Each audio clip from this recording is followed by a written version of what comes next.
looked at me and said, "You're old enough to figure it out," before walking away with his new wife and her kids. I sat on that cold bench for hours until I finally called my grandma. She showed up with lawyers. When he came back from his trip, he found his bank accounts frozen and his house empty. Imagine being 14, terrified and utterly alone, abandoned by your own father at a bustling train station with nothing but $20 to your name. While I sat there, freezing and broken, he was posting smiling photos from a luxury resort with his new, perfect family. Never knowing that his betrayal wasn't my end, but the very beginning of his undoing and my ultimate freedom. The air in my dad's car always felt heavy, thick with unspoken words, but that day, it was like trying to breathe through wet wool. I pressed my forehead against the cool window, watching our neighborhood streets blur past.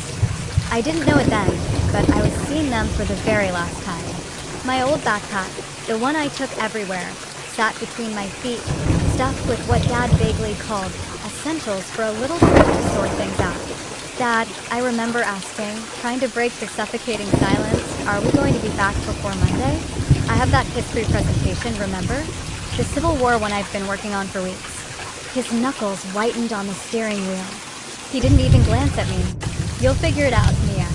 A chill, icy and sharp, snaked down my spine. This wasn't the dad who used to stay up late, cutting out cardboard planets for my third-grade solar system. This wasn't the dad who'd help me with every school project, no matter how silly. This was the stranger he'd become since marrying Sharon just 6 months earlier. "But Dad," I started, but he cut me off.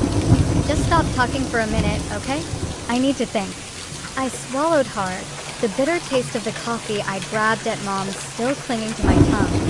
She'd been passed out on the couch when Dad picked me up, empty wine bottles forming a glittering, pathetic city on the coffee table. He looked at her with such disgust, muttering something under his breath about no one did. I felt like I was already a burden, even before we'd left. Then, the train station loomed into view. Its red brick facade and clock tower looked like something out of an old movie, only far less charming.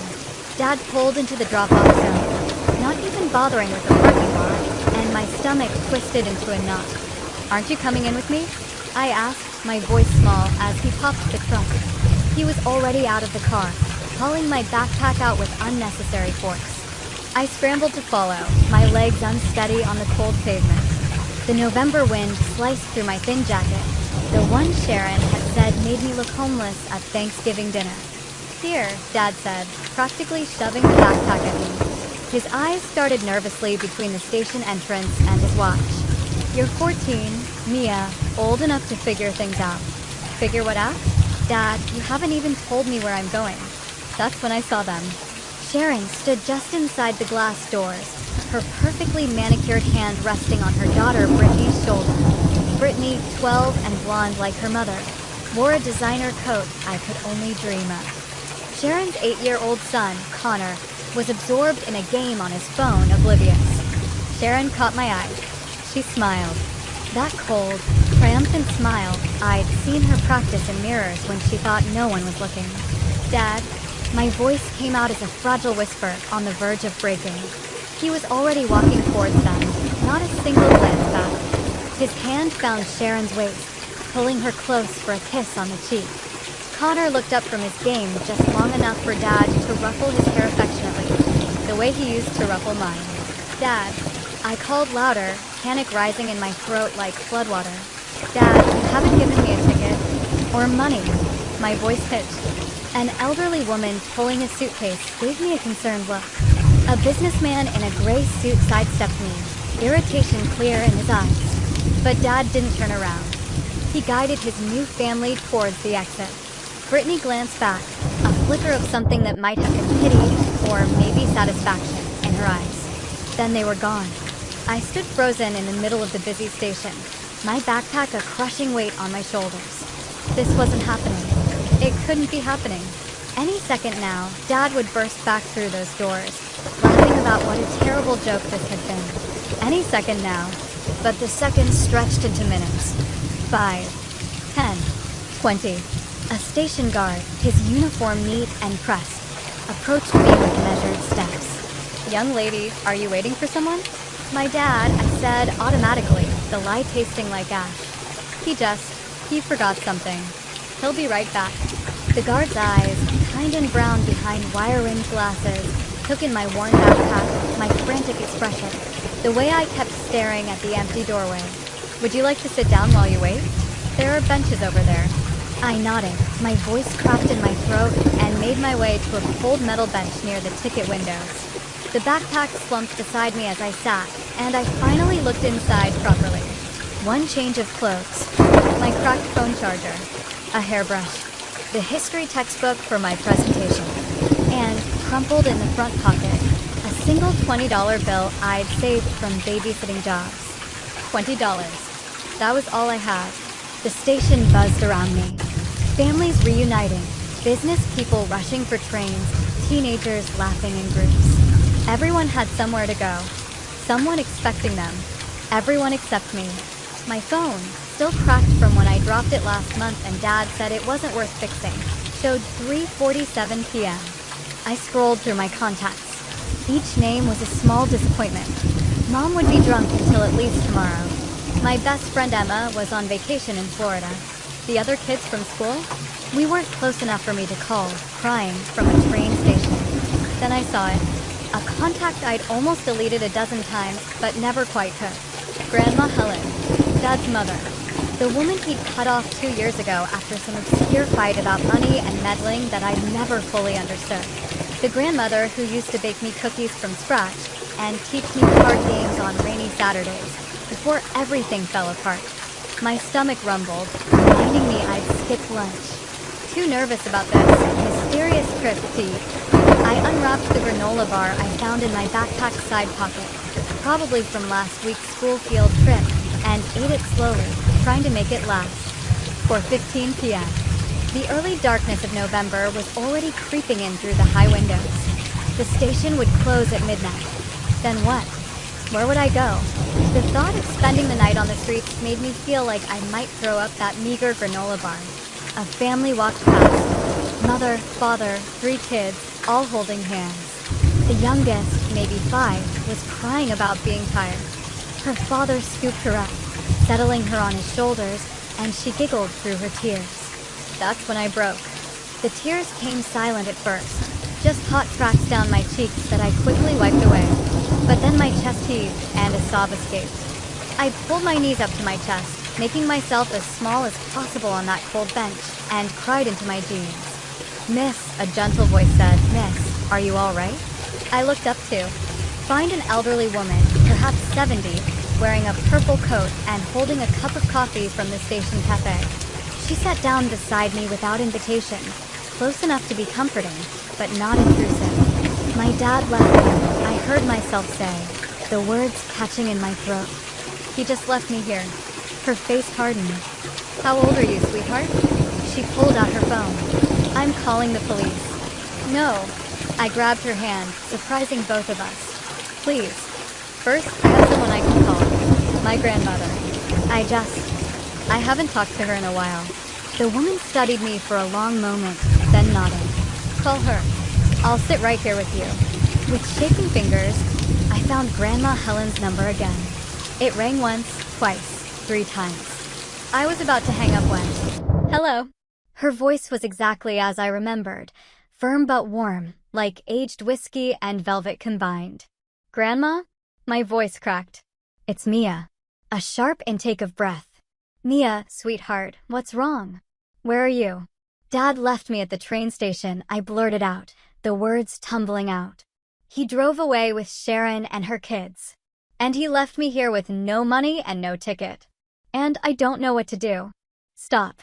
Her voice cut through my panic like a knife through butter. "Which train station?" "Central Station. Downtown. Are you safe right now? Is anyone bothering you?" "No, There's a nice lady sitting with me." "Good. You stay right there. Don't move. Don't go with anyone. I'm coming to get you." "But Grandma, it's at least 2 hours." "I'll be there in 90 minutes. I'm bringing some friends with me. Legal friends. You just stay put and stay safe. Can you do that for me?" "Yes." "And Mia," she added, her voice now fiercely protective, "this is not your fault. Whatever that bastard, whatever your father told you, this is not your fault. The line went dead. The woman in purple was still beside me.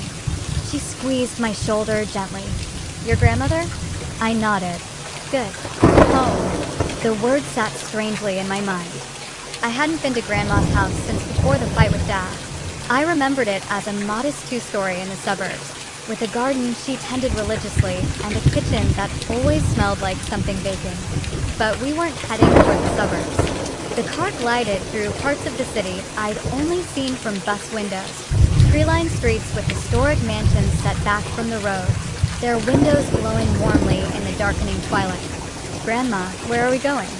I asked, bewildered. Home, she repeated, but there was something in her voice, a note of satisfaction, maybe even vindication.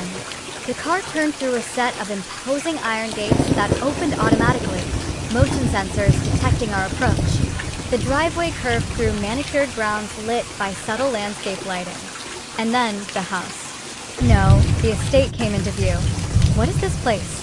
I breathed, my jaw slacked. This is where I live now, Grandma said simply. There are things about your family, about our family, that your father never wanted you to know. The house was 3 stories of brick and stone, with tall, elegant windows and a circular driveway dominated by a fountain. It looked like something from a movie about old money and secret societies. A man in a sharp suit, Mr. Chin, helped us out of the car. I'll have the preliminary paperwork ready by morning, Mrs. Hartley, he said. The emergency custody filing is already in process. Thank you, James, Grandma replied. We'll speak at breakfast. Inside, the house was even more overwhelming. Marble floors, a sweeping staircase, and art on the walls that looked like it belonged in museums. A woman in a crisp uniform appeared immediately. Mrs. Hartley, welcome home. Shall I prepare the blue room for Miss Mia? Yes, Rosa. And please have dinner sent to the family dining room in 30 minutes. Something comforting. Perhaps your excellent chicken soup. Of course, ma'am. Grandma led me through the house to a smaller dining room, though smaller here still meant a table for 8 and a chandelier that cast rainbow patterns on the walls. She poured herself a glass of wine and me a glass of what turned out to be fresh squeezed orange juice. I imagine you have questions, she said, sitting across from me. This isn't the house I remember, I stated, stating the obvious. No, that was the house I moved to after your grandfather died, when I was pretending to be someone I'm not. Trying to be small enough, or enough, that your father wouldn't feel threatened. She took a sip of wine. It didn't work. He still cut me off the moment I questioned his choices. But how all of this? My gesture encompassed the opulent room. Your grandfather, my husband, was not the simple insurance salesman your father told you he was. Robert built his company from nothing, turned it into an empire. When he died 5 years ago, he left everything in a very specific trust structure, one that your father has been trying to break ever since. Rosa appeared with bowls of soup that smelled like heaven and warm, steaming bread. I hadn't realized how hungry I was until I started eating. Your father received his inheritance immediately, Grandma continued. $5 million, free and clear. It should have been enough to set him up for life, to provide for you, to build something meaningful. $5 million? I nearly choked on my soup. Instead, he spent it. Bad investments, trying to impress people like Sharon and her country club friends, living beyond even those substantial means. When the money ran out, he came to me, demanding more. Demanding access to the rest of the trust. The rest? I whispered. Your grandfather was worth approximately $80 million when he died. The spoon slipped from my hand, clattering against the bowl. The majority of it is in trust. Some for me, some for charities, and a significant portion, $10 million, for you, to be accessed when you turn 18 or earlier under certain circumstances. Your education, for instance. Or if you were ever abandoned or endangered by your legal guardians. Dad knows about this? Oh, yes. He's known since the will was read. He spent 3 years trying to get power of attorney over your trust, trying to convince judges that I'm senile, that the money would be better managed by him. Her smile was sharp. He never expected me to fight back. Never expected me to have kept such careful records of his attempts. Is that why he cut you off? Because you wouldn't give him my money. Partially, but also because I started asking questions about you. Whether you were being properly cared for. Whether the money he claimed to need for your expenses was actually being spent on you. She reached across the table to take my hand. I hired a private investigator 6 months ago when he stopped letting me see you. I knew about Sharon before their wedding was announced. I knew about the debts he was hiding. I knew he'd been fired from his job and was pretending to go to work every day. She squeezed my hand. What I didn't know, what I never imagined, was that he would abandon you like this. After dinner, she led me upstairs to the blue room. It was 3 times the size of my bedroom at Mom's apartment, with its own bathroom and a window seat overlooking the gardens. Fresh pajamas were laid out on the bed, somehow my size. Rosa has a talent for these things, Grandma said, seeing my surprise. There are more clothes in the closet. We'll go shopping properly tomorrow. Grandma, I said, confusion still swirling. Why didn't you tell me any of this before? She sat on the edge of the bed, suddenly looking every one of her 70 years. It was 3 years. Your father forbade it. And as long as he had custody, I had to be careful. Any wrong move, and he would have disappeared with you entirely. I've been waiting, gathering evidence, preparing for the day he made a mistake big enough that no court would side with him. Her eyes hardened. I just never thought his mistake would be this cruel. She pulled an envelope from her pocket, aged and yellowed at the edges. This is for you. Your grandfather wrote it before he died, with instructions that you should receive it when you were old enough to understand. My name was written on the front in shaky handwriting. Inside, the letter was dated just a month before he died. My dearest Mia, it began, if you are reading this, then you are old enough to understand that family is complicated, that love and money can become tangled in ugly ways, and that sometimes the people who should protect us become the ones we need protection from. I am not long for this world, but I go knowing that I have done what I can to secure your future. The money I've left for you is not just currency. It's freedom. Freedom to pursue your education without debt. Freedom to take risks in your career. Freedom to leave situations that don't serve you. Your father is my son, and I love him, but I know his weaknesses. I've watched him mistake wealth for work. I couldn't sleep. I sat in the window seat, looking out at the gardens lit by moonlight, my mind racing. Everything I believed about my family, about our situation, had been a lie. We weren't struggling. Dad wasn't a victim of bad luck. He had everything and thrown it away. And now he'd thrown me away too. My phone buzzed. An Instagram notification. Against my better judgment, I opened it. There they were. Dad, Sharon, Brittany, and Connor. All smiles at what looked like a resort restaurant. The caption, family vacation. Making memories with the ones who matter most. Red Heart posted an hour ago.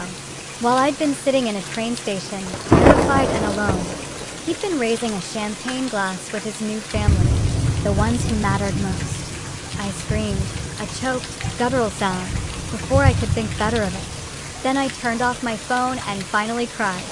Not tears of fear or abandonment this time, but tears of pure, molten rage. The next 2 weeks passed in a blur of lawyers, tutors, and transformation. Grandma had assembled what she called the team. Not just legal counsel, but an entire support system designed to rebuild what my father had broken. Posture, Miss Catherine corrected, her hand gentle but firm on my shoulder. You've been making yourself small for so long, you've forgotten how to take up space. The etiquette and confidence coach had been Grandma's idea. Not to change who you are, she'd assured me, but to give you tools. The world we're about to enter, courtrooms, legal depositions, possibly media attention. It's a game with rules. I want you to know those rules so you can choose when to follow them and when to break them. Miss Catherine was teaching me how to sit in a chair like I deserved to be there. How to make eye contact without flinching. How to speak so people had to listen. It felt like learning a new language, one where my body said as much as my words. Better, she said as I walked across the room again, this time with my shoulders back, my chin up. Remember, you're not trying to be someone else. You're uncovering who you've always been under the fear. In the afternoons, I met with Dr. Reeves, a therapist who specialized in adolescent trauma. His office was in the east wing of the house, set up specifically for these sessions. I don't want you to think I'm weak. I told him during our third session. Needing help isn't weakness, Mia. Your father abandoned you at a train station. Most adults would struggle to cope with that betrayal.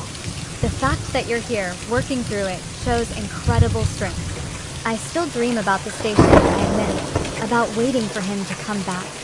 Do you want him to come back in the dreams? I thought about it. No, I want him to see me not needing him to come back. Dr. Reed smiled slightly. That's a powerful shift in perspective. The legal preparation was the hardest part. Mr. Chin and his team had commandeered what Grandma called the War Room, a conference room on the first floor where boxes of documents covered every surface: financial records, emails, text messages, even social media posts. This is from 3 months ago. Miss Rodriguez, one of the younger lawyers, showed me a printed email exchange. Your father explicitly told your mother he was taking full custody because, and I quote, "The kid is worth $10 million at 18, and I'm not letting that slip away." The kid. Not even my name. Can we use this? I asked, a fresh wave of ice-cold fury washing over me. Oh yes, Mr. Chin said with grim satisfaction. This establishes clear financial motive for seeking custody, combined with the abandonment. It's a slam dunk. But it wasn't just about building our case. Grandma insisted I understand every aspect of what was happening. Knowledge is power, she said one evening as we reviewed financial statements. Your father kept you ignorant because ignorance made you vulnerable. Never again. So I learned about trust funds and fiduciary duty, about custody law and financial fraud. I learned that my father had taken out credit cards in my name when I was 12, running up debt that Grandma's lawyers were now having to untangle. I learned that he'd been telling people for months that I was troubled and difficult, laying groundwork for some plan I didn't yet understand. He was going to have me declared incompetent, wasn't he? I asked Mr. Chin one afternoon. When I turned 18, he was going to try to get permanent control of my trust. Mr. Chin and Grandma exchanged glances. We believe so, yes, he said carefully. The rage that had been simmering since that night at the station bubbled up again, hotter than ever. He was going to destroy my entire life for money. Money he'd already proven he couldn't manage responsibly, Grandma added. The $10 million would have been gone within 2 years if his spending patterns held. 3 weeks after the abandonment, we got word that Dad had been served with papers while still at the resort. Someone had recorded it. His face went from smug dismissal to genuine shock as he read the documents. Then he threw them on the ground, shouting at the process server about harassment and bitter old women who can't mind their own business. The video went viral within hours. Good, Grandma said, watching it with grim satisfaction. Let everyone see who he really is. The court date was set for the following month. Dad hired an expensive legal team, probably borrowing against future expectations or convincing Sharon to invest in his defense. His lawyers filed a counter-motion claiming Grandma had kidnapped me and was manipulating a vulnerable child. Let them come, Mr. Chin said confidently. We have everything documented, including the security footage from the train station. There's footage. I hadn't known. Oh yes, crystal clear.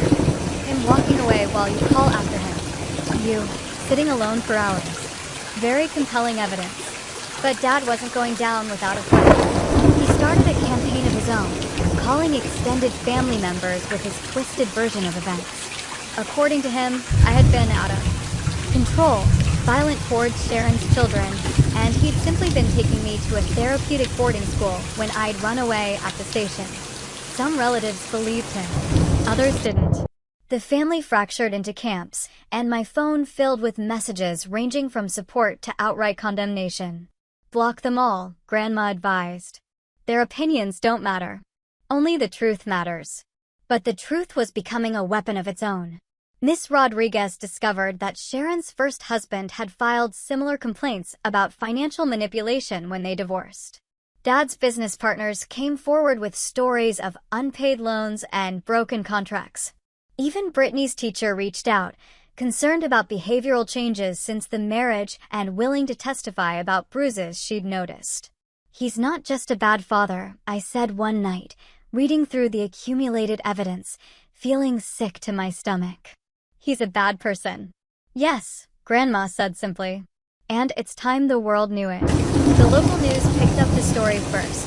Abandoned teen fights back against father's betrayal. Then the national outlets. My name was kept out of it, minor protection laws, but Dad's wasn't. Neither was Sharon's. Their perfect family image crumbled in real time. Sharon's country club friends distanced themselves. The private school questioned whether Brittany and Connor should continue attending. The resort where they'd been celebrating while I sat abandoned actually banned them from returning. Dad tried to call me once, 2 days before the first hearing. Grandma had warned me he might, and I was prepared. Mia, sweetie, his voice was different. Desperate, cajoling. This has all been a huge misunderstanding. You know I would never. You left me at a train station. I interrupted. My voice steady thanks to weeks of practice with Miss Catherine. With no money, no ticket, no plan. I was coming back. I just needed to. You posted vacation photos an hour later. I cut him off again, making memories with the ones who matter most. Silence. Then his voice hardened. You have no right to ruin my life like this. You already ruined mine, I said, surprised by how calm I sounded. The difference is, I'm going to rebuild better. Without you. You ungrateful little, I hung up. My hands were shaking, but I'd done it. I'd faced him down. The first court date arrived faster than expected. Grandma had bought me a new outfit, professional, but age-appropriate. Nothing that could be criticized as too adult or too childish. Miss Catherine had coached me on courtroom presence. Dr. Reeves had prepared me for the emotional impact. But nothing truly prepared me for walking into that courtroom and seeing my father across the aisle. He looked smaller somehow. His expensive suit couldn't hide the weight he'd lost or the dark circles under his eyes. Sharon sat behind him, her perfect makeup not quite concealing her pinched expression. She kept whispering urgently to him, and he kept shaking her off. All rise, the bailiff called, and the judge entered. Judge Martinez was a small woman with sharp eyes and an even sharper reputation. She reviewed the initial filings while the courtroom held its breath. Before we begin, she said, looking directly at my father, I want to make something very clear. The evidence I've already reviewed is deeply troubling. Abandoning a minor child at a public transportation hub without means or supervision is not just irresponsible, it's criminal. Mr. Hartley, you should be aware that depending on how these proceedings go, criminal charges may be recommended. Dad's lawyer stood quickly. Your Honor, my client maintains that this was a misunderstanding. A misunderstanding? Judge Martinez's voice could have frozen fire. There is security footage, counselor. Clear footage of your client walking away while his 14-year-old daughter calls after him. That's not a misunderstanding. That's abandonment. The hearing proceeded with mechanical precision. Our side presented the evidence of abandonment, financial fraud, and years of neglect. Their side tried to paint me as troubled, Grandma as manipulative, the whole situation as blown out of proportion. Then came the moment I'd been dreading and anticipating in equal measure, my turn to speak. I stood, my legs steadier than I'd expected. The courtroom fell silent. Your Honor, I began, my voice carrying clearly, thanks to Miss Catherine's training. I spent 6 hours at that train station. 6 hours wondering what I'd done wrong. 6 hours watching families come and go while mine had thrown me away. I looked directly at my father for the first time. He wouldn't meet my gaze. He didn't forget me. He didn't misunderstand. He made a choice. He chose money and his new family over his daughter. And now he wants to paint himself as the victim because his choice has consequences. Dad's face went red. He started to stand, but his lawyer pulled him back down. I don't want his money, I continued, my voice firm. I want my freedom. I want to live with someone who values me as a person, not as a future payday. I want to be able to trust that I won't be abandoned again the moment I become inconvenient. Judge Martinez nodded slowly. Thank you, Miss Hartley. I've heard enough for today. Temporary custody is granted to Mrs. Helen Hartley, pending full review. Mr. Hartley, you are ordered to have no contact with your daughter except through supervised channels. Financial accounts will be frozen pending investigation of fraud allegations. The gavel came down like thunder. As we left the courthouse, Dad called out, "This isn't over." You're ruining everything, Sharon. The kids, everyone is suffering because of your selfishness. I turned back, meeting his eyes with a steadiness I'd never had before. No, Dad. Everyone is suffering because of yours. Grandma's hand found mine, warm and steady. Come, my dear. We have a future to build. Behind us, I could hear Sharon's voice, shrill and accusing. This is your fault. You said she was worth millions. You said it would be easy. Their perfect family was cracking apart, just like mine had. The difference was, I had someone who truly loved me to help pick up the pieces. Dad had only the wreckage he'd created himself. As our car pulled away from the courthouse, protesters were already gathering. Some supported us, holding signs about children's rights and parental responsibility. Others supported him, decrying greedy relatives and family destruction. It's going to get worse before it gets better, Mr. Chin warned from the passenger seat. Good, I said, surprising everyone, including myself. Let it get worse. Let everyone see what he really is. The storm had broken, and I was no longer afraid of the rain. The morning our story broke nationally, I woke to find Grandma in the war room, surrounded by newspapers and 3 laptops streaming news. Her expression was grimly satisfied. The New York Times picked it up, she said, sliding a tablet across to me. The headline read, "The Abandonment at Central Station. A father's betrayal becomes a legal one." They'd interviewed other passengers from that day. Margaret, the woman who'd sat with me, had given a scathing account. That poor child was terrified. I've seen runaways at stations before. This wasn't that. This was a girl who'd been thrown away like garbage. Dad's response was swift and predictable. By noon, his lawyers had arranged a press conference on the courthouse steps. I watched from the safety of Grandma's study as he played the victim, Sharon dabbing at dry eyes beside him. "My daughter has always been troubled," he said, his voice catching with practiced emotion. Mental health issues run in her mother's family. I was trying to get her help, professional help, when she ran away and my mother seized the opportunity to turn her against me. Bastard, Grandma muttered. But his performance had cracks. When a reporter asked why he'd gone to a resort immediately after, he fumbled. When another asked about the trust fund, Sharon's composure slipped, her hand tightening on his arm in a warning grip. Then came the killing blow. A reporter from the Washington Post stood. "Mr. Hartley, we've obtained credit reports showing you opened multiple cars in your daughter's name. Can you explain that?" The feed cut to commercial break, but not before catching Dad's face. Panic poorly masked by indignation. Mr. Chin was ecstatic. He just admitted to attempted institutionalization without cause. That's going to play very badly in court. The court date for the full custody hearing was set for the following week. But first came the depositions. 3 days of grueling questions in a sterile conference room with Dad's lawyers trying every angle to break me. "Isn't it true you've been diagnosed with depression?" Mr. Fitzgerald, Dad's lead attorney, asked. "Yes," I replied, calm and steady. "After my parents' divorce and my mother's alcoholism, it's well managed with therapy." "And you've had behavioral issues at school?" "I had detention once for being late because my dad forgot to pick me up and I had to walk 3 miles. Every question was designed to paint me as troubled, unstable, undeserving of sympathy. But Ms. Rodriguez had prepared me well.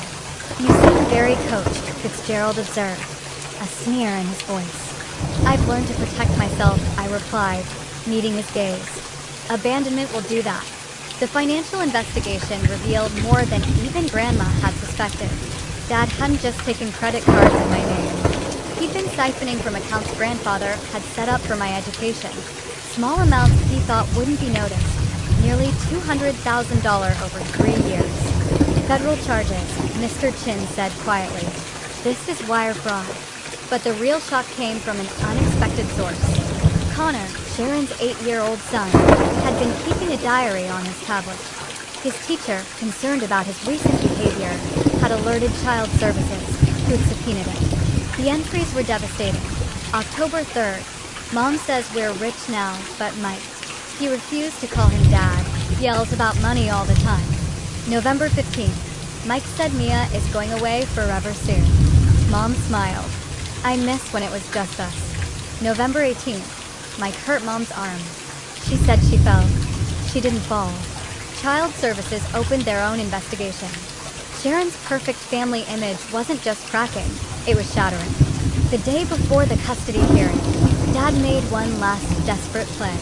My mother, sober for perhaps the first time in months, appeared at the gates of Grandma's estate. "I want to see my daughter," she slurred slightly, despite her claims of sobriety. Grandma handled it personally. I watched from an upstairs window as she met my mother at the gates. "Linda," Grandma's voice was cold. "You haven't asked about Mia once in 6 weeks since her father abandoned her." "I've been getting myself together. I want custody. I'm her mother." "You're an alcoholic who didn't even notice her daughter was missing for 3 days." Grandma shot back. "The only reason you're here is because Richard promised you money if you help him." My mother's face went ugly. "I'll tell them you're keeping her from me." "Kidnapping." "Try it," Grandma said coolly. "I have documentation of every wine bottle, every passed out evening. Every time Mia had to take care of herself because you were too drunk to parent. Leave now, or I'll have you arrested for trespassing." My mother left, but not before screaming that we'd regret this and that she'd get what was hers. That night, I couldn't eat. The stress of the impending hearing, of seeing both my parents trying to use me, was overwhelming. Grandma found me in the library at 2 a.m., reading grandfather's old journals. "Can't sleep either," she asked, settling beside me with her own cup of tea. "I found the entry from when I was born," I said, showing her the page. He wrote, "Mia arrived today, perfect and innocent. I pray the world is kind to her." "He loved you very much," Grandma whispered. "More than my actual parents, apparently. Biology doesn't determine love, sweetheart. Real family is chosen through actions, not just blood." The custody hearing arrived with a media circus. Reporters, photographers, even protesters on both sides. Someone had made Justice for Mia t-shirts. Someone else had Family Values Matter signs with my father's picture. Inside the courtroom, the tension was suffocating. Dad had lost weight, his suit hanging loose. Sharon sat 2 rows behind him. They'd been fighting publicly enough that their united front had crumbled. Her children were notably absent. Judge Martinez called the court to order.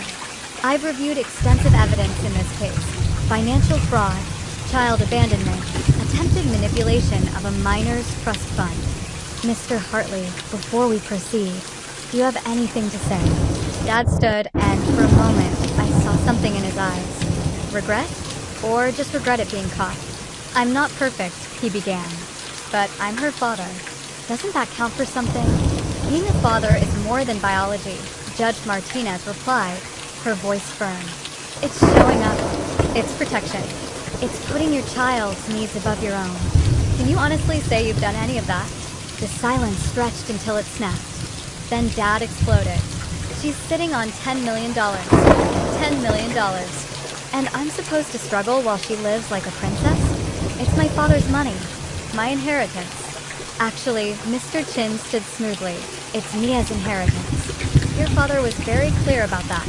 And your struggles are of your own making. Gambling debts, poor investments, living beyond your means, even with $5 million.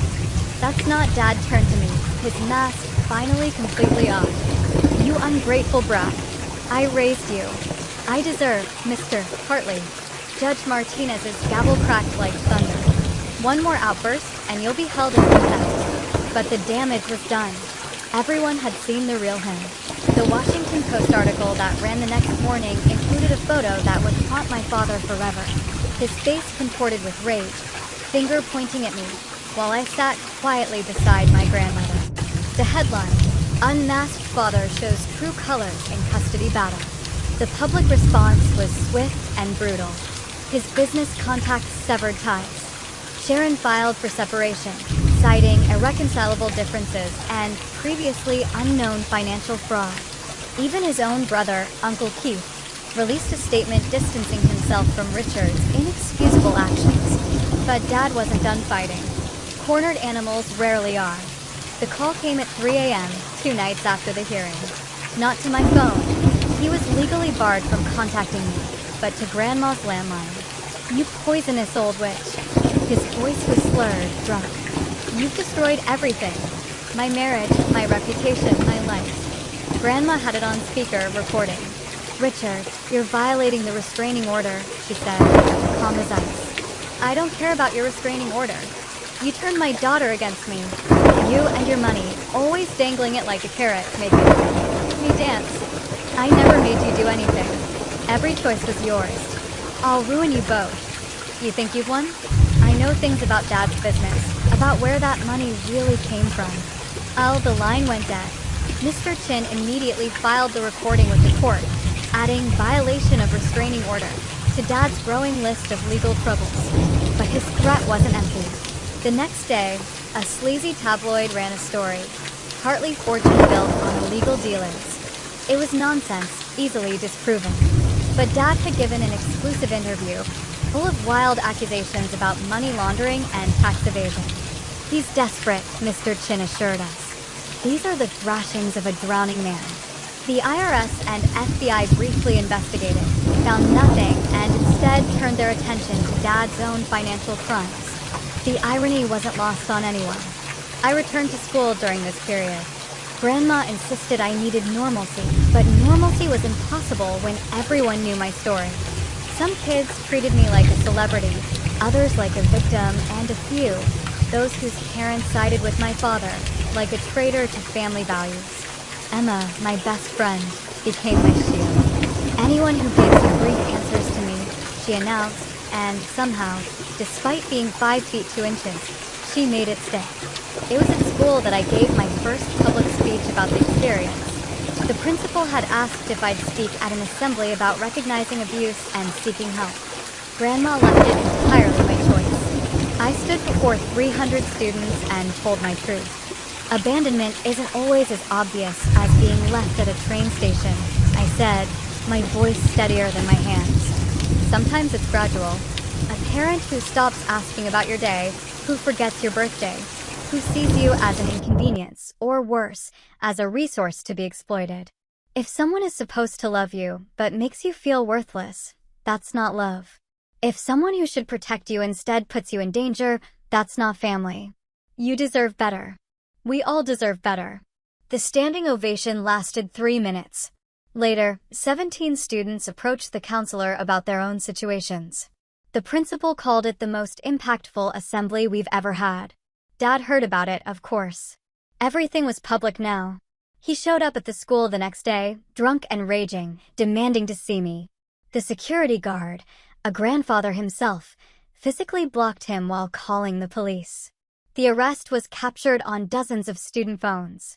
By evening, #DadOfTheYear was trending, with the video viral across all platforms. Sharon, meanwhile, was fighting her own battles. The separation had turned ugly when she discovered Dad had hidden assets, money he'd stolen from me that he'd squirreled away in offshore accounts. She wanted her share of the fraudulent gains. "Let them tear each other apart," Grandma said, watching the news coverage of their court battle. But Connor and Brittany were collateral damage. Sharon, consumed with rage and greed, had become negligent. Child Services removed them from her care, placing them with Sharon's sister in another state. Connor's diary entry about Dad hurting Sharon had opened an investigation that revealed a pattern of domestic violence. I felt sorry for them. They hadn't asked for any of this. "You could reach out," Dr. Reeves suggested during therapy. "Let them know they're not alone." I wrote them each a letter, simple, kind, explaining that none of this was their fault. That sometimes adults make terrible choices, but kids shouldn't blame themselves. Brittany never responded, but Connor sent back a drawing of a train station with a girl walking away from it. Strong and unafraid. I still have it. The criminal trial was set. Dad faced charges of fraud, identity theft, child abandonment, and violating a restraining order. The federal charges alone carried up to 20 years in prison. He tried one last manipulation, a suicide attempt, or rather, a gesture designed to look like one. He took just enough pills to require hospitalization, but not enough to cause real damage. The timing was suspicious, right before a crucial hearing. Some people felt sympathy. I didn't. "It's another manipulation," I told Dr. Reeves. "He's not sorry for what he did. He's sorry he got caught." That's That's a very mature understanding, he replied. Also a very painful one. The prosecutor, Miss Davies, was a force of nature. She'd taken the case personally after watching the train station footage. I have a daughter your age, she told me. What he did, there's no excuse, no justification. We're going to ensure he can never hurt you again. The trial was set for 3 weeks out. Dad's lawyers pushed for a plea deal, but Miss Davies refused anything less than admission of guilt and serious prison time. The criminal trial began on a Thursday morning that felt like the edge of the world. I wore the navy dress Grandma had bought me. Professional, respectful, but not trying too hard. My hands shook as I fastened the buttons. You don't have to go, Grandma reminded me. You've already given your deposition. I need to see this through. The courthouse was a zoo. Media from around the country, true crime podcasters, even a documentary crew that had been following the case, but also supporters. Dozens of people wearing those Justice for Mia shirts. Many of them parents who'd been horrified by my story. Dad looked diminished in his orange jumpsuit. No expensive suit to hide behind. No Sharon to perform for. Just him, his public defender, his money long gone to pay debts, and the weight of evidence against him. Miss Davies opened with the security footage. The courtroom watched in silence as 14-year-old me called after my father, as I sat alone hour after hour, as I finally broke down crying on that cold bench. Several jurors wiped their eyes. This is not a case about money, Miss Davies said, her voice resonant. This is about a father who viewed his daughter not as a child to protect, but as an asset to exploit. When he couldn't access her inheritance legally, he abandoned her like a broken toy. The evidence was overwhelming. Financial records showing systematic theft. Text messages where he discussed getting rid of the burden with Sharon. The credit cards in my name with charges for Sharon's jewelry and their vacation. The one they took while I sat abandoned. Then came my testimony. I took the stand on day 2. Dad wouldn't look at me, keeping his eyes fixed on the table. Can you tell us about November 18th? Miss Davies asked gently. I told them everything. The silent car ride, the confusion, the moment I saw Sharon and her kids and understood I was being discarded. The hunger, the fear, the kind stranger who bought me food, the overwhelming relief when I heard Grandma's voice. Were you afraid? Miss Davies asked. I was terrified. I thought I might die, that no one would know what happened to me. Did your father ever contact you to see if you were safe? No. He posted vacation photos instead. Dad's lawyer tried to paint me as a troubled teen, but it fell flat. Every accusation was refuted with documentation. My grades were good. My teachers praised me. My only trouble was having him as a father. The star witness, surprisingly, was Sharon. She'd made a deal for immunity in exchange for testimony, and she buried him. He said she was worth $10 million, she testified, not even pretending remorse. That once he had control of it, we'd be set for life. The abandonment was planned weeks in advance. He wanted her either institutionalized or so traumatized she'd be easy to control when she turned 18. The courtroom erupted. Judge Coleman had to threaten clearing the gallery. And you went along with this? Miss Davies pressed. I thought he was taking her to a boarding school. I didn't know he was just going to leave her. It was a lie. We had text messages proving she knew, but her testimony was damning enough. Dad finally took the stand on day 4. His lawyer had advised against it, but his ego demanded he tell his side. It was a disaster. She owes me, he said at one point. I raised her. I paid for everything with money you stole from her trust. Miss Davies interrupted. That money should have been mine. I'm the son. I built that company with my father. You were 12 when your father founded the company, Mr. Hartley. What exactly did you build? He spiraled from there. Blamed Grandma, me, Sharon, everyone but himself. When shown the train station footage, he actually said, "She looks fine." I don't see what the big deal is. A juror audibly gasped. The verdict took 2 hours. Guilty on all counts. The sentencing was scheduled for the following month. The maximum was 25 years. The minimum was 8. In those weeks between verdict and sentencing, Dad tried everything. He wrote letters to me through his lawyer, blocked. He gave a jailhouse interview claiming innocence. It only made things worse when he accidentally admitted to crimes they hadn't even charged him with. He had his brother try to negotiate with Grandma. She refused to even take the call. The day of sentencing, I gave a victim impact statement. I'd written it 17 times, each draft angrier than the last, until finally I found the words that were true. "You were supposed to protect me," I said, looking directly at him for the last time. "That's the most basic job of a parent. Keep your child safe. You didn't just fail at that. You were the danger I needed protection from. I spent years wondering what I did wrong. Why I wasn't good enough. Why you couldn't love me the way you loved Sharon's kids. But I understand now. You never loved any of us. You only love yourself. I'm not asking for the maximum sentence because I want revenge. I'm asking for it because somewhere out there is another 14-year-old girl with a father who sees her as a resource instead of a daughter. And maybe if he sees what happened to you, he'll think twice. You abandoned me at that train station, but you set me free. I found a real family, real love, real support. I'm going to college next year, early admission to Yale. I'm going to study law to help kids like me. I'm going to take grandfather's name. Mia Blackwood, not Hartley. You thought you were throwing me away, but you just revealed who you really are. And now everyone knows. Dad tried to speak, to respond, but Judge Coleman cut him off. Mr. Hartley, I've overseen many cases in my career, but rarely have I seen such calculated cruelty toward a child. You abandoned your daughter in pursuit of money that was never yours. You stole her identity, her security, and tried to steal her future. I sentence you to 18 years in federal prison with no possibility of early release for the first 10. Upon release, you will have no contact with your daughter unless she initiates it. All stolen funds will be returned with interest. The gavel came down for the final time. As they led Dad away, he turned back once. Our eyes met across the courtroom. I expected to feel something. Sadness, maybe even pity. But I felt nothing. He was a stranger who happened to share my DNA. Outside the courthouse, the crowd cheered.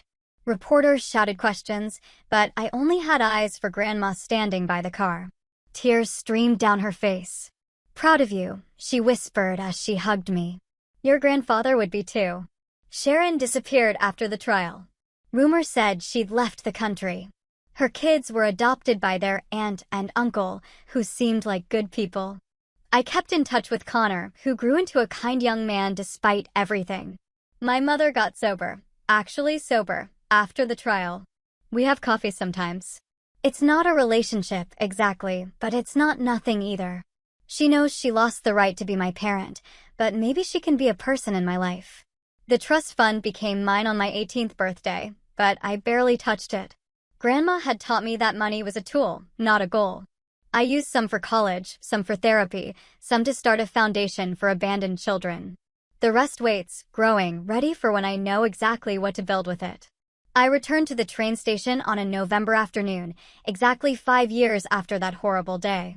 Not the same bench. They've replaced them all with newer, supposedly more comfortable ones, but the same spot. I wasn't alone. Connor sat beside me, now 13 himself. He'd asked to see where it happened, to understand the story that had reshaped both our lives. "Were you really here for 6 hours?" he asked. 6 hours and 14 minutes, I said, pointing to the old clock tower, still keeping perfect time. "I know, because I watched every minute tick by on that clock." "I'm sorry my mom was part of it," he said quietly. "You're not responsible for your parents' choices," I told him, meeting his gaze. "Trust me, I learned that the hard way."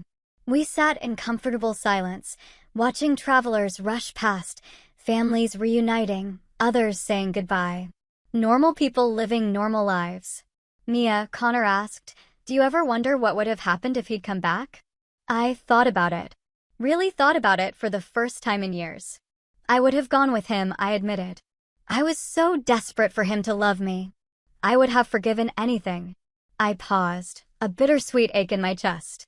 And that would have been the real tragedy. Spending my whole life begging for love from someone incapable of giving it. My phone buzzed. A text from Grandma. "Dinner at 7. Made your favorite. Home. Real home, with someone who chose me not for what I was worth, but for who I was. Come on, I told Connor, standing and shouldering my backpack. A designer one now, a gift from Grandma, though I still had that old worn one in my closet as a reminder. Let's go home. As we walked toward the exit, I glanced back once at that bench. The girl who'd sat there, terrified, abandoned, alone. She was part of me, but not all of me. She was the cocoon I'd emerged from, stronger and more myself than I ever could have been if Dad had been the father I'd needed. He was right about one thing that day at the station. I was old enough to figure it out. And I did.